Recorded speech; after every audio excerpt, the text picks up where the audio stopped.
I actually went to the bail bondsman twice last week and to ask on Friday, asking one of my court date, recently Friday, and they called the court and they still gave it to me. So I didn't think that they was off my bond. But when whoever contacted my lawyer, I went immediately right down the street because my phone was dead, broken, and they said that they'll be back on it. She contacted the owner. Okay.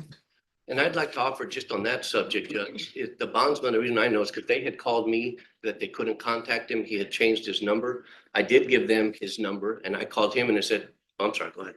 Okay. I mean, that's all I needed to know. Okay, All good right. enough. All right. So here's the thing, Mr. Bowie. I want you to understand something. I've read the PSI report, and I understand that sometimes people become addicted to drugs. Sometimes it's prescription drugs. I see your issue with the OxyContin, and I understand that that's a drug that a lot of people are addicted to. And I think there was what was his name? There was, I'm not even going to mention their name, but there was a person who had a show on television and they would say, you know, all of these people who are addicted to drugs, they need to go to prison. And I don't understand why, you know, they just need to go to prison and needs to be done and over with. And then we won't have this problem. The people who are addicted to drugs go to prison. The people who are addicted to drugs and maybe sell drugs to support their habit, they go to prison, problem solved. And then you know what ended up happening to that person? They were addicted to OxyContin, and then somebody gave them a chance. And as I was watching that, I was thinking how hypocritical that until it touches you, you're fine with everybody going to prison for using drugs, right? So here's the thing. I've heard from your neighbors, and it's hard I know, to get a neighbor to just come in because they have their own life to live. I've heard from the person who you've answered the call for, as far as they need somebody to work, you come in. You always show up to court dressed appropriately for court. No offense to the attorneys, but sometimes he shows up dressed better than the attorneys do. And I'm not looking about. I'm not looking at anybody, but he does. So I do. And that's after a 10 p.m. to 6 a.m. shift, Judge, that he Yes. comes into court. And he's always on time. Yes, ma'am. So sometimes I can give people choices. Sometimes I cannot give people choices. Deputies always say the probation I give is a difficult probation. I think your attorney will probably agree with that. So I'm going to give you a choice. Here are your choices. The state has offered you a cap of 6. I can place you on probation, or I can sentence you, and I'll sentence you to 2 years prison. So those are your choices. You can go to prison or you can be on probation with the court. And if you want to talk to your attorney about that, you can. I already know probation with the court. I want to be here with my daughter born. Okay. Plus, I don't know if it's in front of you as well, Judge, is that you ordered from the first time he was in court to go UAs, regular UAs, every month. And he has, since that day, he hasn't used, and he's had clean UAs, and he said he'll be clean today. Today. Okay. All right. So what I'm going to do then is, let me see here. There was an application for deferred. I'm going to place you on deferred. But here's the thing about deferred. If you are unsuccessful, or if a motion to revoke is filed, you're subject to the full range of punishment. Do you understand? I did the rest of the 6 years. I mean, in the timing. It don't matter. You're not going to get removed. No, I ain't. I'm just saying I understand what she's saying. Yeah, just make sure you understand what I'm saying. That if you end up getting a motion to revoke, like in the case number that is ended in 8725, if you're revoked on that, you're looking at 20 years in prison. On the case ended in 8727, if you're revoked on that, you're looking at 10 years in the prison. Do you understand? All right. Let me see.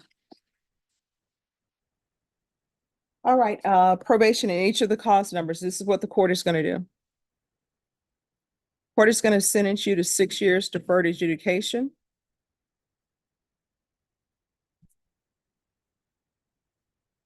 There's to be regular reporting by Zoom or in person.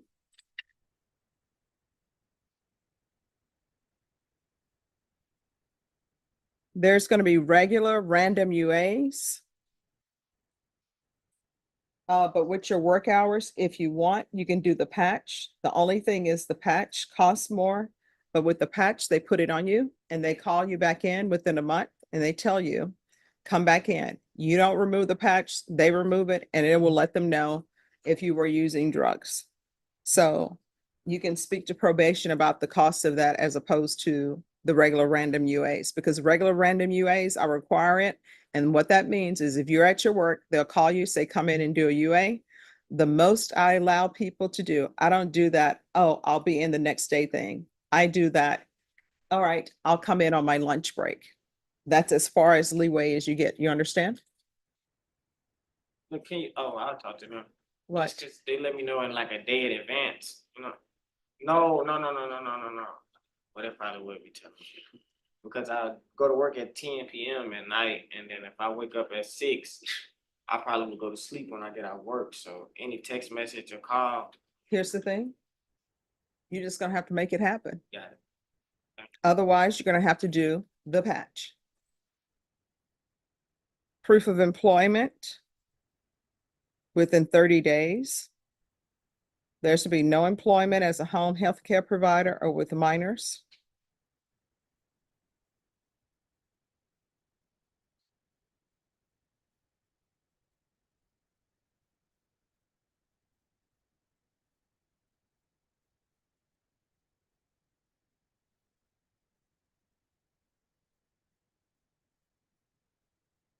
Each case will run concurrently.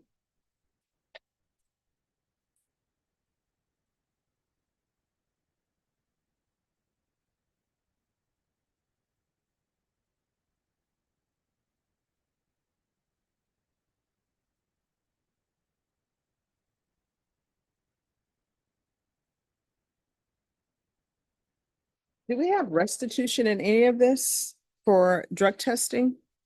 Judge, would just be restitution test. All right, so take in consideration 2023 CR 8726.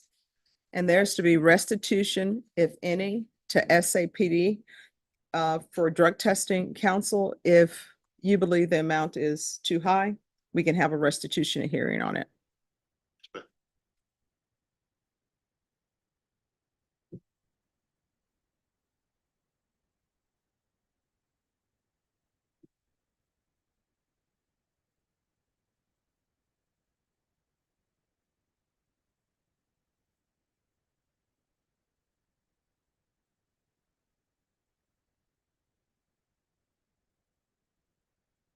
There is going to be 200 hours of community service restitution.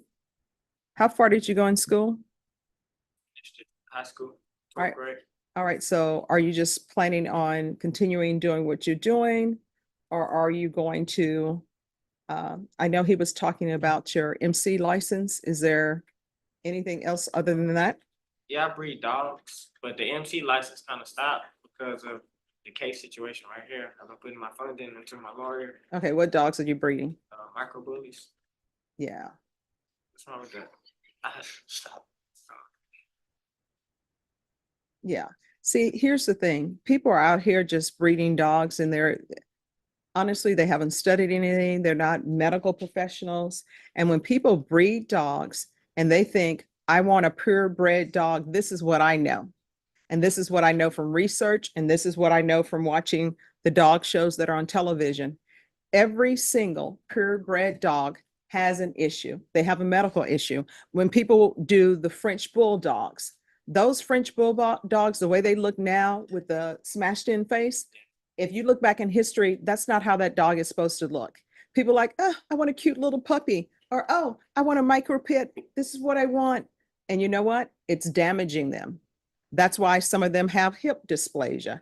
That's why some of them can't breathe. That's why the French bulldog can't breathe, because people out here treating animals not as a living, breathing entity, but as property, which technically I can understand animals being property, but they're treating it as that and just want the aesthetics, not realizing the damage they're doing. And honestly, it's just a bunch of inbreeding that's going on. I know exactly what you're talking. And I don't see where you have time of that for that. So I can tell you right now, I'm not allowing that. You're on probation and I can say what I want to allow. So I'm not allowing you to breed dogs. If you want to breed dogs, then you go to somebody's university, some veterinarian's clinic and work through that and tell me what issues are going to occur because of that. And if you're expecting a baby, I've seen so many videos and I don't know how parents do it. There was a video that was out that my mom told me about. This lady, they just had a newborn baby and they have a husky.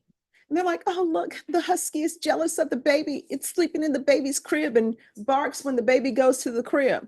I'm like, that is foolishness. That husky is probably going to end up attacking that baby. And you don't need to be breeding dogs if you're going to have a newborn. And then the next thing you know, you're on the news crying because some dog has ripped your child to shreds. You understand? So I'm not allowing that. And whether it's a micro or whatever it is, you shouldn't be having pit bulls around your child. And I think that a majority of the time with pit bulls, it's all in the way they're raised. Because I have family members who have pit bulls. They're very nice. They're not looking to attack anybody. But then somebody raises an animal differently and they're looking to attack somebody. They used to, yeah, don't. They used to do that with German Shepherds, used to be the dog. Rottweilers. Dobermans, Rottweilers. It's all in the matter of you raise them. So no, I'm not allowing you to breed dogs, period. The end. There's no questions about that. If you want to breed a dog, you can do it after you're sentenced to prison for 2 years. And when you come out, you can do whatever you want to do. So do you still want to do this probation? Oh, yeah, I do want to do probation. The breeding dogs, no. All right, so it's 100, I'm gonna allow him, I'm gonna order parenting classes. Once he completes that, then 100 hours will be waived. And the remaining 100 hours will be waived if he completes some sort of trade school. Can I do the CDL? Sure. You can put me down for that. And he's not allowed to breed any type of animal.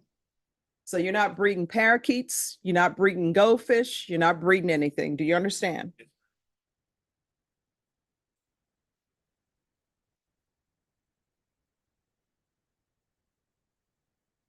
And there's going to be field visits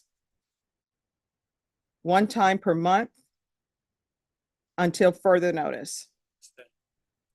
They're going to come out to your home.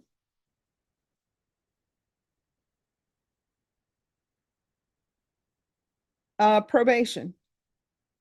Is there anything else he needs?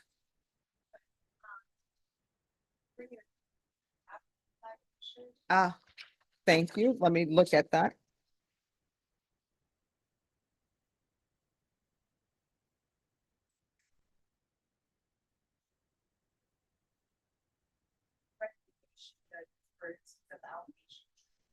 All right, then we will do that. And there's going to be intensive outpatient treatment with probation.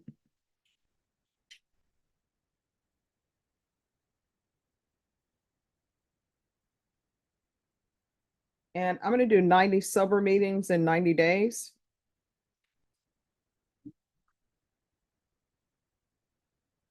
Anything else, probation?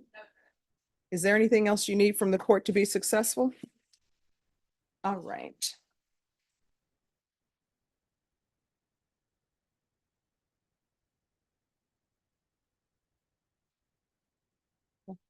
Did you review the document entitled Trial Court Certification of Defendant's Rights to Appeal with your attorney? Did you understand it? And I just have one more, Jason. And did you sign it? Yes, ma'am. Because this is a plea bargain agreement, because I followed your plea bargain agreement, and because you waived your right to appeal, you do not have the court's permission to appeal. Do you understand? And anytime you feel as though probation is getting too hard